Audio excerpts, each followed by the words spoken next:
ಚಾಮರಾಜನಗರ ಜಿಲ್ಲೆಯಲ್ಲಿ ಚಿರತೆ ದಾಳಿಗೆ ಮಾದಪ್ಪನ ಪಾದಯಾತ್ರಿ ಬಲಿಯಾಗಿದ್ದಾನೆ. ನಿನ್ನೆ ತಡರಾತ್ರಿ ಮಲೆಮಹದೇಶ್ವರ ಪಾದಯಾತ್ರೆ ಹೊರಟಿದ್ದಂತಹ 5 ಮಂದಿ ಯುವಕರ ಮೇಲೆ ಚಿರತೆ ದಾಳಿ ಮಾಡಿತು. ಈ ವೇಳೆ ಪ್ರವೀಣ್ ಎಂಬಾತನನ್ನ ಚಿರತೆ ಬಲಿ ಪಡೆದಿದೆ. ಗದಗ ತಾಲೂಕಿನ ಲಕ್ಕುಂಡಿ ಗ್ರಾಮದಲ್ಲಿ ನಡೀತಾ ಇರುವಂತಹ ಉತ್ಖನನದ ವೇಳೆ ಮೂಳೆ ಚೂರುಗಳು ಪತ್ತೆಯಾಗಿದೆ. ಉತ್ಖನನ ಕಾರ್ಯ 6ನೇ ದಿನಕ್ಕೆ ಕಾಲಿಟ್ಟಿದ್ದು ಕೋಟೆ ವೀರಭದ್ರೇಶ್ವರ ದೇಗುಲದ ಮುಂದೆ ನಡೀತಾ ಇರುವಂತಹ ಉತ್ಖನನದ ಕಾರ್ಯದಲ್ಲಿ ದೊರೆತಂತಹ ಮೂಳೆಗಳು ಸಂಗ್ರಹ ಮಾಡಲಾಗಿದೆ. ಉತ್ಖನನದಲ್ಲಿ ನಡೀತಾ ಇರುವಂತಹ ಗದಗ ಜಿಲ್ಲೆಯ ಐತಿಹಾಸಿಕ ಲಕ್ಕುಂಡಿಗೆ ವಿದ್ಯಾರ್ಥಿಗಳ ದಂಡೆ ಹರಿದು ಬರ್ತಾ ಇದೆ. ಲಕ್ಕುಂಡಿಯ ಇತಿಹಾಸ ಕೌತುಕ ನೋಡೋದಕ್ಕೆ ಕುತೂಹಲದಿಂದ ವಿದ್ಯಾರ್ಥಿಗಳು ಆಗಮಿಸುತ್ತಿದ್ದಾರೆ. ಐತಿಹಾಸಿಕ ದೇವಾಲಯಗಳು, ಬಾವಿಗಳನ್ನು ನೋಡಿ ಸಂತಸ ವ್ಯಕ್ತಪಡಿಸಿದ್ದಾರೆ. ಬೆಂಗಳೂರಿನಲ್ಲಿ ಸಸ್ಪೆಂಡ್ ಆಗಿರುವಂತಹ ಪೊಲೀಸ್ ಇನ್ಸ್ಪೆಕ್ಟರ್ ರವಿ ವಿರುದ್ಧ ಮತ್ತೊಂದು ಆರೋಪ ಕೇಳಿಬಂದಿದೆ. ಹವಾಲಾ ದಂಧೆಗೆ ಕೈ ಹಾಕಿದ್ದಕ್ಕೆ ರವಿ ಸಸ್ಪೆಂಡ್ ಆಗಿದ್ದಾರೆ ಅಂತ ಆರೋಪ ಕೇಳಿಬಂದಿದ್ದು, ತಮ್ಮ ವ್ಯಾಪ್ತಿಗೆ ಬರದ ಪ್ರದೇಶಕ್ಕೆ ಹೋಗಿ ಹವಾಲಾ ಹಣವನ್ನು ರವಿ ವಶಕ್ಕೆ ಪಡೆದಿದ್ರು. ದರ್ಶನ್ ಪತ್ನಿ ವಿಜಯಲಕ್ಷ್ಮಿಗೆ ಅಶ್ಲೀಲ ಕಮೆಂಟ್ ಪ್ರಕರಣದ 8 ಆರೋಪಿಗಳ ಮೊಬೈಲ್ ವಶಕ್ಕೆ ಪಡೆಯಲಾಗಿದೆ.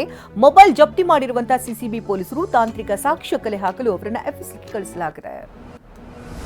ದಾವಣಗೆರೆಯ ಭರತ್ ಕಾಲೋನಿಯಲ್ಲಿ ಕಿಡಿಗೇಡಿಯೊಬ್ಬ ಅಟ್ಟಹಾಸ ಮೆರೆದಿದ್ದಾನೆ. ಒಂದೇ ಕೋಮಿನವರಿಗೆ ಸೇರಿದಂತಹ ಕಾರುಗಳನ್ನು ಟಾರ್ಗೆಟ್ ಮಾಡಿ ಕಲ್ಲು ತೂರಾಟ ನಡೆಸಲಾಗಿದೆ. ಡೇವಿಡ್ ಎಂಬಾತ ಮನೆ ಮುಂದೆ ನಿಲ್ಲಿಸಲಾಗದಂತಹ ಕಾರುಗಳಿಗೆ ಕಲ್ಲು ತೂರಿದ್ದಾನೆ. ಶಿವಮೊಗ್ಗ ತಾಲೂಕಿನ ಮುದಿನಕೊಪ್ಪ ಗ್ರಾಮದ ಅಡಿಕೆ ತೋಟದಲ್ಲಿ ಕಳ್ಳತನ ನಡೆದಿದೆ. ಶಾಂತಕುಮಾರ್ ಅವರ ಫಸಲಿಗೆ ಬಂದಿದ್ದಂತಹ ತೋಟದಿಂದ ಸುಮಾರು 20 ಕ್ವಿಂಟಲ್ ಅಡಿಕೆ ಕಳ್ಳತನ ಮಾಡಲಾಗಿದೆ. ನಿನ್ನೆ ತಡರಾತ್ರಿ 2:30 ಸುಮಾರಿಗೆ ಕೃತ್ಯ ನಡೆದಿದೆ. ಮಂಡ್ಯದಲ್ಲಿ ಹಸಮಣೆ ಇರಬೇಕಾಗಿದ್ದಂತ ತಮ್ಮನ ಹತ್ಯೆಗೈದಂತ ಅಣ್ಣ ಸೇರಿದಂತೆ 4 ಆರೋಪಿಗಳು ಪೊಲೀಸರ ಅತಿಥಿಯಾಗಿದ್ದಾರೆ. ತಮ್ಮ ಯೋಗೇಶ್ನ ಕೊಲೆ ಮಾಡಿದಂತ ಅಣ್ಣ ನಿಂಗರಾಜು, ಆತನ ಪತ್ನಿ, ಮಕ್ಕಳಾದಂತ ಭರತ್, ದರ್ಶನ್ನ ಕೆರಗೋಡು ಪೊಲೀಸರು ದಸ್ತಗಿರಿ ಮಾಡಿದ್ದಾರೆ. ಬೆಂಗಳೂರಿನಲ್ಲಿ ಯುವತಿಗೆ ಅಶ್ಲೀಲ ಮೆಸೇಜ್ ಮಾಡ್ತಾ ಇದ್ದಂತಹ ಯುವಕನನ್ನ ಬಂಧಿಸಲಾಗಿದೆ. ಹರಿಯಾಣ ಮೂಲದ ಸುಧೀರ್ ಕುಮಾರ್ ಎಂಬಾತನನ್ನ ದಸ್ತಗಿರಿ ಮಾಡಲಾಗಿದೆ.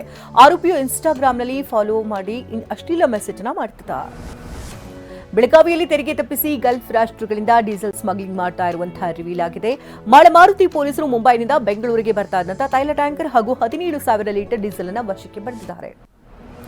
ಮೈಸೂರು ಸಿಲ್ಕ್ ಸಾರಿಗೆ ಭಾರೀ ಡಿಮ್ಯಾಂಡ್ ಸೃಷ್ಟಿಯಾಗಿದೆ. ಮೈಸೂರಿನ ಕೆಎಸ್ಎಸ್ಸಿ ಕಾರ್ಖಾನೆ ಮುಂಭಾಗ ಸೀರೆ ಖರೀದಿಗಾಗಿ ಜನ ಮುಗಿಬಿದ್ದಿದ್ದಾರೆ.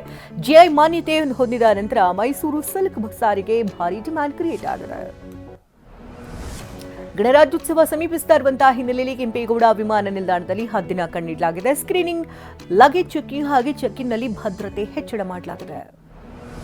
ಕೆಂಪೇಗೌಡ ಅಂತಾರಾಷ್ಟ್ರೀಯ ವಿಮಾನ ನಿಲ್ದಾಣದಲ್ಲಿ ವಿದೇಶದಿಂದ ಅಕ್ರಮವಾಗಿ ತಂದಿದ್ದ ವನ್ಯಜೀವಿಗಳನ್ನು ವಶಕ್ಕೆ ಪಡೆಯಲಾಗಿದೆ. ಬ್ಯಾಂಕಾಕ್ನಿಂದ ಅಕ್ರಮವಾಗಿ ಬೆಂಗಳೂರಿಗೆ ತಂದಿದ್ದ 35 ವಿವಿಧ ಬಗೆಯ ವನ್ಯಜೀವಿಗಳನ್ನು ವಶಕ್ಕೆ ಪಡೆದು 3 ಬಂಧಿಸಲಾಗಿದೆ. ಆಂಧ್ರಪ್ರದೇಶದ ರಾಜಮಂಡ್ರಿ ರಾಷ್ಟ್ರೀಯ ಹೆದ್ದಾರಿಯ ದಿವಾನ್ ಚೆರುವು ಬಳಿ ಭೀಕರ ರಸ್ತೆ ಅಪಘಾತ ಸಂಭವಿಸಿದೆ. ಹಸುಗಳಿಗೆ ತಪ್ಪಿಸಲು ಹೋಗಿ ಬಸ್ಗಳ ಸರಣಿ ಅಪಘಾತ ಆಗಿದೆ. ಗಾಯಾಳುಗಳನ್ನು ರಾಜಮಂಡ್ರಿ ಆಸ್ಪತ್ರೆಗೆ ದಾಖಲು ಮಾಡಲಾಗಿದೆ. ಅಮೆರಿಕ ಬಾಹ್ಯಾಕಾಶ ಸಂಸ್ಥೆ ನಾಸಾದಿಂದ ಸುನಿತಾ ವಿಲಿಯಮ್ಸ್ ನಿವೃತ್ತಿಯಾಗಿದ್ದಾರೆ. ಭಾರತ ಮೂಲದ ವಿಲಿಯಮ್ಸ್ 27 ವರ್ಷಗಳ ಕಾಲ ನಾಸಾದಲ್ಲಿ ಕಾರ್ಯನಿರ್ವಹಿಸಿದರು. ಕಳೆದ ಬಾರಿ ಐಎಸ್ಎಸ್ಗೆ ತೆರಳಿದಂತಹ ಸುನಿತಾ ವಿಲಿಯಮ್ಸ್ 9 ತಿಂಗಳ ಕಾಲ ಸುದೀರ್ಘ ಕಾಲ ಕಳೆದರು.